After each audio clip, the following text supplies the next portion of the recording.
Hello friends, इस video में हम बात करेंगे स्टेरिलाइजेशन के बारे में, उसके फिजिकल एजेंट में हीट के बारे में डिटेल से बात करेंगे। देखो, ये जो वीडियो है ये सबसे इम्पोर्टेंट वीडियो है स्टेरिलाइजेशन का, ठीक है। तो सबसे पहले मैं बात करता हूँ हीट के अंदर कि हीट काम कैसे करती है। देखो, हीट जो होती है नॉर्मली दो टाइप की होती है, ठीक है। एक होती है ड्राई हीट और एक होती है कौन सी, मॉइस्ट हीट। तो हम बात करते हैं कि हीट जो होती है वो माइक्रो ऑर्गेनिज्म पे काम कैसे करती है, उसकी बात करते हैं। तो मोड ऑफ एक्शन की बात करते हैं उसके लिए। तो अगर मैं बात करूं इसके अंदर ड्राई हीट के बारे में,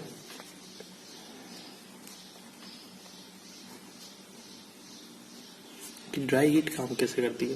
देखो, ड्राई हीट क्या करती है, माइक्रो ऑर्गेनिज्म जो होता है उसके अंदर क्या करता है, प्रोटीन का डीनेचुरेशन कराती है बाई डीनेचुरेशन ऑफ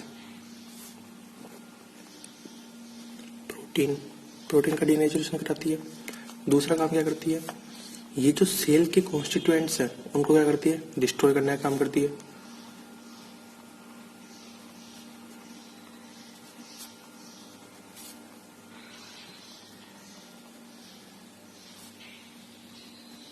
और तीसरा काम क्या करती है कि जो इलेक्ट्रोलाइट का जो टॉक्सिक लेवल है सेल के अंदर उसको क्या करती है, बढ़ा देती है, ठीक है।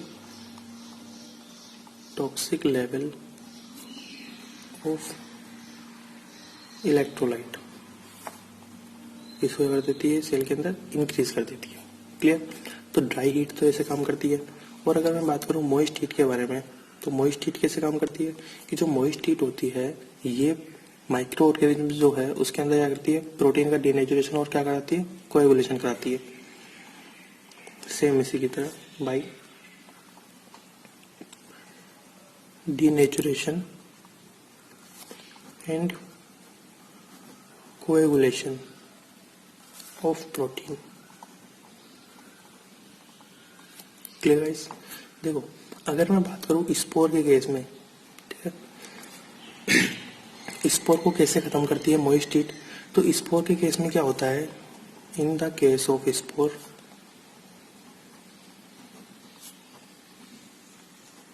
देखो स्टीम जो होती है, देखो स्टीम क्या है, मॉइस्ट हीट ही है, ठीक है। तो स्टीम क्या होती है, उस स्पोर के ऊपर आकर ये होती है, कंडेंस हो जाती है।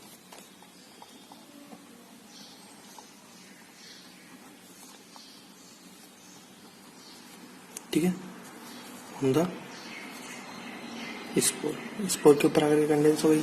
और इससे क्या होता है, जब ये कंडेंस होती है स्पोर के ऊपर जो स्टीम है वो, तो उससे क्या होता है कि जो स्पोर है उसके अंदर क्या होता है, वाटर का कंटेंट बढ़ जाता है और अल्टीमेटली क्या होता है, उसका लाइसिस हो जाता है, हाइड्रोलाइसिस हो जाता है, ठीक है, वो फट जाता है।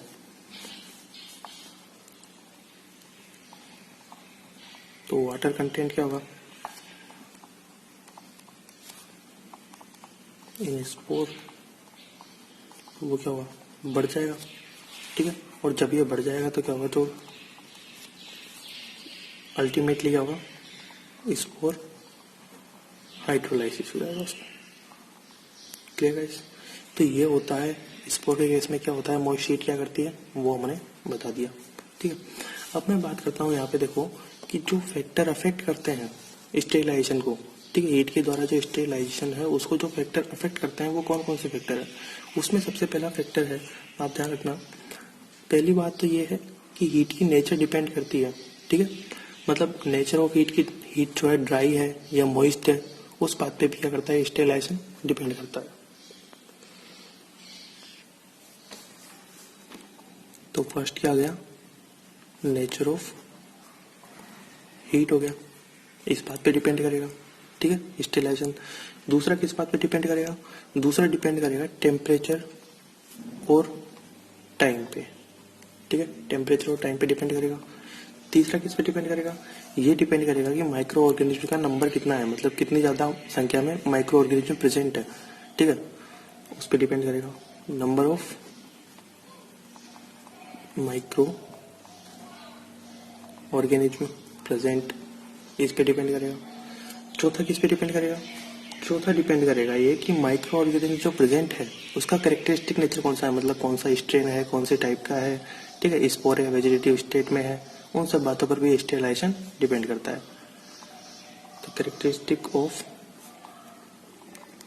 Micro organism. क्लियर। और पांचवा किस बात पे डिपेंड करेगा? पांचवा बात इस बात पे डिपेंड करेगा कि जिस मटेरियल पे ये माइक्रो ऑर्गेनिज्म प्रेजेंट है, मतलब जिस मटेरियल से आपको माइक्रो ऑर्गेनिज्म हटाने हैं, उस मटेरियल के नेचर पे भी क्या करता है? डिपेंड करता है, मतलब टाइप पे भी डिपेंड करता है। तो type of material from which the micro organism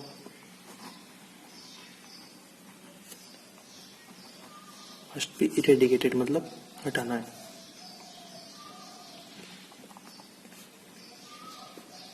clear guys? तो इन 5 पॉइंट पे डिपेंड करता है। ये होगा इसकी मोड ऑफ एक्शन की, काम कैसे करती है हीट। अब मैं बात करता हूँ हीट की। एक टर्म आती है जो है हमारा thermal death time. Thermal death time क्या होता है वो सुनना, मैं नोट करके यहाँ पे लिख देता हूँ, ठीक है।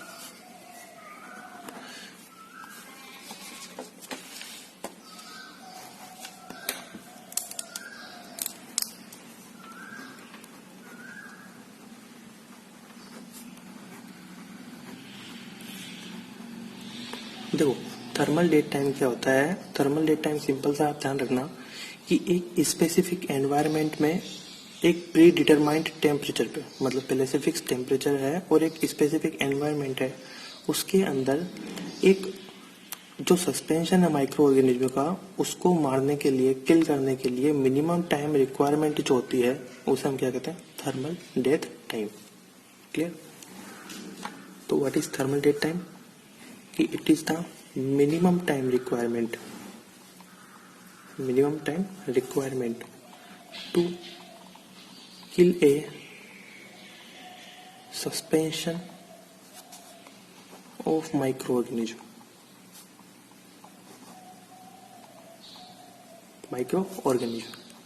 एट ए predetermined टेम्परेचर, ठीक है, इन ए स्पेसिफिक एनवायरनमेंट। ठीक है। अब ये ध्यान रखना कि जो थर्मल डेट टाइम होता है वो टेम्परेचर के इनवर्सली प्रोपोर्शनल होता है। मतलब सिंपल सी बात है कि जैसे टेम्परेचर ज़्यादा होगा तो थर्मल डेट टाइम कम होगा। मतलब क्या है, सिंपल सी बात कि अगर मान लो आपने टेम्परेचर को बढ़ा रखा है, ठीक है, ज़्यादा कर रखा है, तो उसको जो सस्पेंशन है माइक्रो ऑर्गेनिज्म का, उसको खत्म करने के लिए आपको कम टाइम चाहिएगा। ठीक है, वही सेम बात। और थर्मल डेट टाइम जो होता है ये किस किस बातों पे डिपेंड करता है? ये लगभग इन्हीं सारी बातों पे डिपेंड करता है। ठीक है, कि कैरेक्टरिस्टिक फीचर कौन सा है माइक्रो ऑर्गेनिज्म का, नंबर ऑफ माइक्रो ऑर्गेनिज्म कितने हैं, टेम्परेचर टाइम कितना है, ठीक है, इन सब बातों पे डिपेंड करता है। क्लियर। अब मैं बात करता हूँ इसकी मेन बात की, हीट के अंदर कि जो हीट होती है वो दो टाइप की होती है। ठीक है, हीट कितने टाइप की होती है? दो टाइप की होती है। एक होती है ड्राई हीट और एक होती है कौन सी? Moist heat. जो पहली हम बात करते हैं हीट की, देखो हीट में क्या आ गया, दो पार्ट आ गया। एक तो आ गया कौन सा? ड्राई हीट, और एक आ गया कौन सा? Moist heat.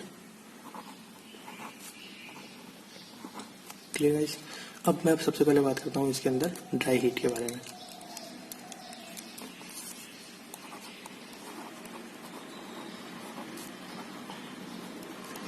ठीक है, देखो ड्राई हीट जो है, ड्राई हीट के अंदर भी मैंने बता दिया मोड ऑफ एक्शन क्या है, ठीक है, काम कैसे करती है ड्राई हीट। अब मैं बात करता हूँ कि जो ड्राई हीट होती है ये इसके अंदर कई सारे सब टाइप आते हैं। जैसे हम सबसे पहले बात करते हैं फ्लेमिंग की। तो फ्लेमिंग जो है वो क्या है? ड्राई हीट का एक पार्ट है। ठीक है,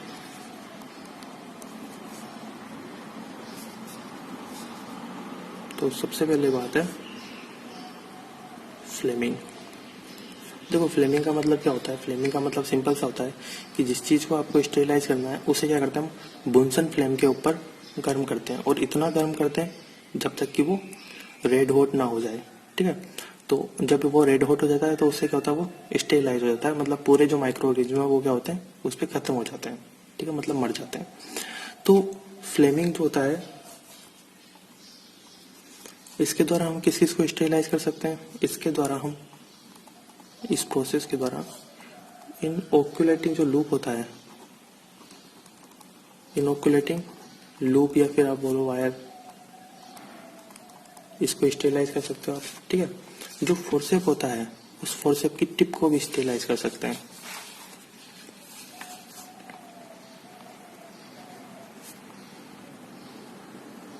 ठीक है, इनको भी क्या करते हैं? स्टेरिलाइज कर सकते हैं। Clear guys?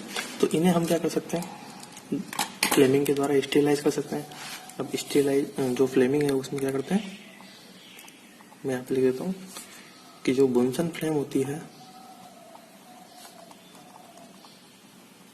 ठीक है, बुनसन फ्लेम जो होती है उस पर तब तक गर्म करते हैं जब तक कि वो रेड हॉट ना हो जाए। क्लियर? तो ये फ्लेमिंग हो गया आपके। नेक्स्ट हम बात करते हैं दूसरा पॉइंट इसका ड्राई हीट के अंदर, वो आता है हमारे पास कौन सा? इंसिनरेशन।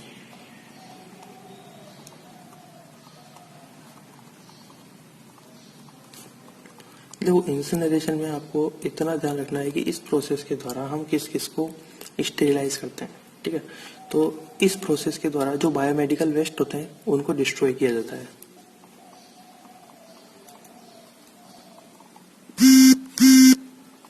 बायोमेडिकल वेस्ट को डिस्ट्रॉय किया जाता है। क्लियर? और जो प्लास्टिक्स है, प्लास्टिक जिसे हम बात करें, पीवीसी हो गया, ठीक है, पॉलीथीन हो गया, ठीक है, इनको क्या करते हैं? हम स्टेरिलाइज करते हैं इसके द्वारा, इंसिनरेशन के द्वारा। क्लियर? और जो इसके अंदर लास्ट है ड्राई हीट के अंदर, वो है सबसे इंपॉर्टेंट कौन सा? Hot air oven.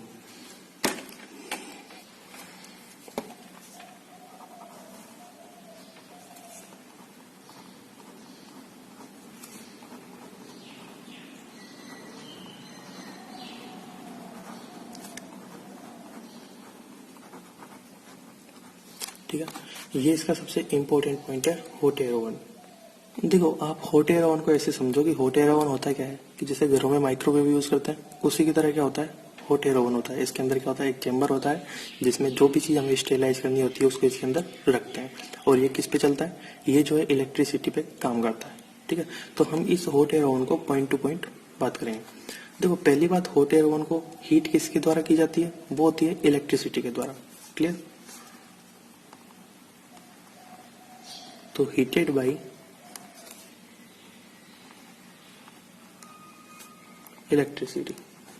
और दूसरी बात, एक चीज इसके अंदर ध्यान रखना कि जो हीट ट्रांसफर होता है, हीट ट्रांसफर क्या होते हैं? 3 टाइप के होते हैं। ठीक है, तो उन 3 टाइप के जैसे रेडिएशन होती है, कंडक्शन होता है, तो इसके अंदर जो मेथड यूज होता है वो कौन सा मेथड यूज होता है? वो होता है इसके अंदर कंडक्शन मेथड। कौन सा? Conduction method. क्लियर? तो हीट ट्रांसफर का कौन सा? कंडक्शन मेथड जो होता है, कंडक्शन मेथड यूज होता है हीट ट्रांसफर का। क्लियर? पहली बात समझ आई। दूसरी बात ये है, देखो क्या, कि जब हम इसके अंदर क्या करते हैं, कोई मटेरियल, मान लो कोई आइटम है जिसको आपको स्टेरिलाइज करना है, आपने इसके अंदर रख दिया। जब इसके अंदर रखा तो ये क्या करता है कि इसके जो सरफेस है, जो मटेरियल की सरफेस है, उसके ऊपर क्या होती है? हीट एब्जॉर्ब होती है। और हीट जब एब्जॉर्ब होती है और थोड़ी देर बाद क्या होती है? वो पूरे मटेरियल में फैल जाती है। तो उससे क्या होता है? इसका टेम्परेचर बढ़ता है आइटम का। क्लियर? तो heat absorbed on the surface of item। ठीक है, जब सरफेस पे एब्जॉर्ब होगी तो उससे क्या होगा? टेम्परेचर विल भी, जो आइटम का टेम्परेचर है वो क्या होगा? बढ़ जाएगा। क्लियर? दूसरी बात समझ, ये बात होती है इसके अंदर। तीसरी एक चीज ध्यान रखना कि इसके अंदर क्या होता है, जो हॉट एयर ओवन होता है, इसके अंदर क्या होता है? एक छोटा सा फैन लगा हुआ होता है। क्या लगा होता है? फैन। वो फैन क्या काम करता है वो मैं बताता हूँ। फैन लगा होता है, तो जो फैन होता है ये क्या करता है कि जो ये हॉट एयर ओवन है, जो चेंबर है, उसके अंदर जो एयर है, गर्म एयर है, ठीक है, हॉट एयर है, उसको क्या करता है? पूरे चेंबर में क्या करता है? डिस्ट्रीब्यूट करने का काम करता है। क्लियर? और जो एयर पॉकेट्स हैं उनको क्या करता है, बाहर फेंकने का काम करता है हॉट एयर ओवन से।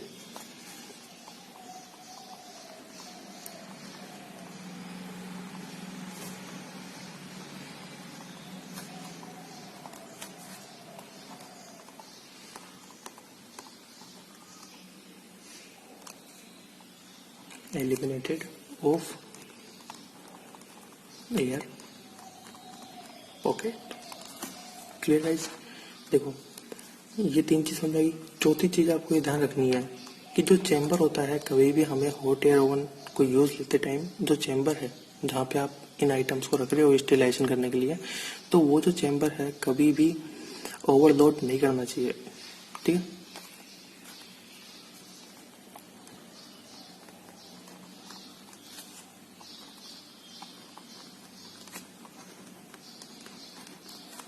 चेंबर ओवरलोड नहीं करना चाहिए।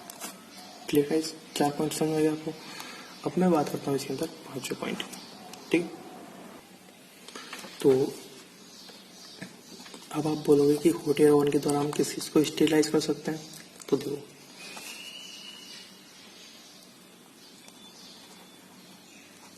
ग्लास वेयर, ठीक है, फोर्सेप्स,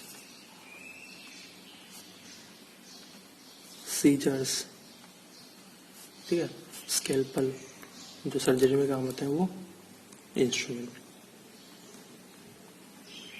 स्केल्पल्स हो गया, और इसके अलावा क्या गया, सिरिंज हो गई, और हमारे पास क्या हो गए, स्वेप्स हो गए। इनको हम क्या कर सकते हैं, इसके थ्रू स्टेरिलाइज कर सकते हैं। और इनको स्टेरिलाइज करने के लिए क्या होता है, इनको स्टेरिलाइज करने के लिए हमें इसके अंदर 160 डिग्री टेम्परेचर पे 160 डिग्री टेम्परेचर पे कितना 2 घंटे के लिए स्टेरिलाइज करना पड़ता है। ठीक है, ये टाइम बहुत इंपॉर्टेंट है, ध्यान रखना। ठीक है, कितना हॉट एयर ओवन के अंदर 160 डिग्री टेम्परेचर पे 2 घंटे लेते हैं काम। ठीक है, और दूसरी बात,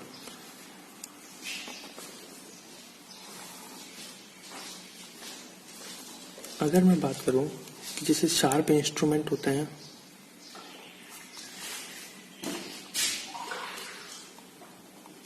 क्या होते हैं शार्प इंस्ट्रूमेंट्स, और जो ऑप्थेल्मिक सर्जरी में काम आने वाले इंस्ट्रूमेंट्स हैं, ठीक है,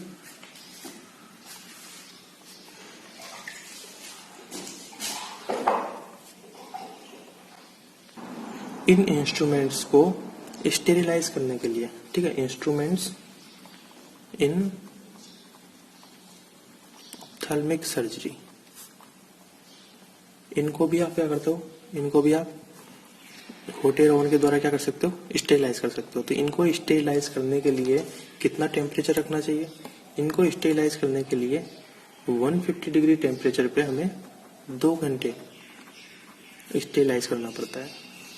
ठीक है, तो ये चीज ध्यान रखना आप इसके अंदर। और एक चीज और ध्यान रखना कि जब आप ग्लास वेयर को स्टेरिलाइज कर रहे हो, ठीक है, इसके अंदर रखते हो, तो ये ग्लास वेयर जो है वो बिल्कुल ड्राई होने चाहिए। ठीक है, सूखा होना चाहिए, ऐसा नहीं कि गीला है। अगर गीला होगा तो वो क्या होगा, अंदर से ब्रेक हो जाएगा। ठीक है, जब टेम्परेचर बढ़ेगा तब। तो ध्यान रखना इसके अंदर, यहाँ पे नोट करके लिख देता हूँ।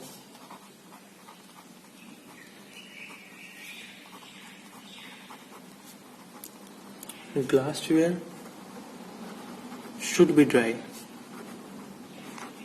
ठीक है, और दूसरी बात कि जो फ्लास्क होता है, ठीक है, फ्लास्क और जो टेस्ट ट्यूब होती है, जब आप उनको स्टेरिलाइज करने के लिए इसके अंदर रखते हो तो उसे किसी पेपर के अंदर लपेट के रखते हैं। ठीक है, ड्राई एंड फ्लास्क और test tube should be wet before sterilization.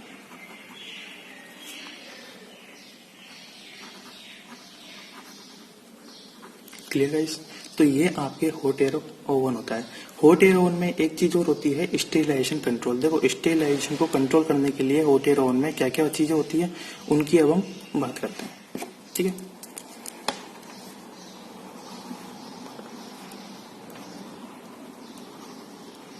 Sterilisation control. देखो इसके अंदर क्या होता है, सबसे पहले मैं बात करता हूँ कि जो हॉट एयर ओवन होता है उसके अंदर क्या होता है, थर्मोकपल्स लगे हुए होते हैं। क्या होते हैं, थर्मोकपल्स लगे हुए होते हैं। वो थर्मोकपल्स क्या काम करते हैं, वो जो टेम्परेचर है उसकी मॉनिटरिंग करने का काम करते हैं कि टेम्परेचर कितना हुआ कितना नहीं हुआ। ठीक है, उनकी बातों को जानकारी देता है कौन, थर्मोकपल्स। तो ये आता है कि इसमें फिजिकल के अंदर। तो जो फिजिकल है हम बात कर रहे हैं स्टेरिलाइजेशन कंट्रोल, उसमें फिजिकल जो है उसको कौन सा आ जाएगा, थर्मोकपल्स। थर्मोकपल्स क्या करेंगे, टेम्परेचर की मॉनिटरिंग करने का काम करते हैं। ठीक है, दूसरी बात। तो दूसरा हम बात करते हैं वो है कौन सा, केमिकल के बारे में। तो हॉट एयर ओवन के अंदर क्या होता है, हॉट एयर ओवन के अंदर जो ब्राउन ट्यूब रखी हुई होती है, क्या होती है, ब्राउन ट्यूब। ये क्या करती है कि जब स्टेरिलाइजेशन कंप्लीट हुआ तो उस टाइम पे क्या होता है, ग्रीन कलर क्या होता है इसके अंदर प्रोड्यूस होता है। तो हमको पता चल जाता है कि स्टेरिलाइजेशन कंप्लीट हो गया। ठीक है, तो केमिकल में क्या जाएगा, ब्राउन ट्यूब। ठीक है, ब्राउन ट्यूब। ब्राउन ट्यूब क्या करेगी आगे जाकर के, ग्रीन कलर प्रोड्यूस होगा।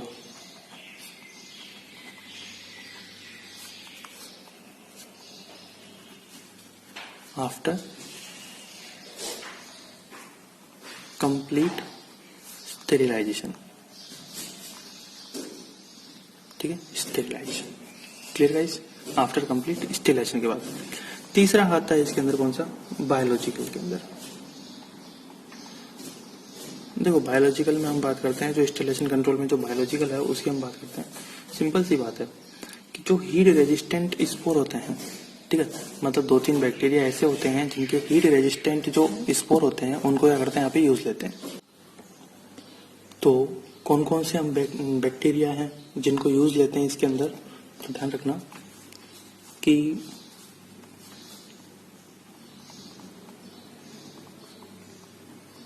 Heat resistant spore of non toxicogenic strain. ठीक है, हीट रेजिस्टेंट स्पोर का यूज लेते हैं। और कौन से, जो अभी मैं बैक्टीरिया बताऊंगा उनके कौन से नॉन टॉक्सिकोजेनिक जो स्ट्रेन है उनके हीट रेजिस्टेंट स्पोर को यूज लेते हैं। ठीक है, नॉन टॉक्सिकोजेनिक स्ट्रेन ऑफ क्लोस्ट्रीडियम। ठीक है, तो ध्यान रखना क्लोस्ट्रीडियम टिटेनी पहला, क्लोस्ट्रीडियम टिटेनी हो गया। दूसरा कौन सा, दूसरा होता है कौन सा, bacillus subtilis. Bacillus subtilis clear guys. और एक बैक्टीरिया होता है कौन सा, नाइगर। तो इन 3 बैक्टीरिया के जो नॉन टॉक्सिकोजेनिक स्ट्रेन होते हैं उनके हीट रेजिस्टेंट स्पोर का यूज क्या करते हैं, लेते हैं स्टेरिलाइजेशन कंट्रोल में हॉट एयर ओवन के अंदर। ठीक है, और इनसे क्या पता चलता है, इनसे जो है ड्राई हीट के द्वारा जो स्टेरिलाइजेशन है उसकी एफिकेसी का पता चलता है। क्लियर गाइस, तो ये जो है आपके ड्राई हीट के अंदर जो हीट है उसके अंदर ड्राई हीट वाला पोर्शन है। नेक्स्ट वीडियो में हम बात करेंगे मॉइस्ट हीट के अंदर। उस मॉइस्ट हीट में एक बहुत इंपॉर्टेंट चीज आएगी, वो आएगी ऑटोक्लेव, और एक आएगा कौन सा, पास्चराइजेशन ऑफ मिल्क। दोनों इंपॉर्टेंट है। ठीक है, thank you guys watching for this video. अगर आपको ये वीडियो अच्छा लगा तो आप प्लीज वीडियो को लाइक करें और हमारे चैनल को सब्सक्राइब करें और इसे शेयर करें। Thank you guys.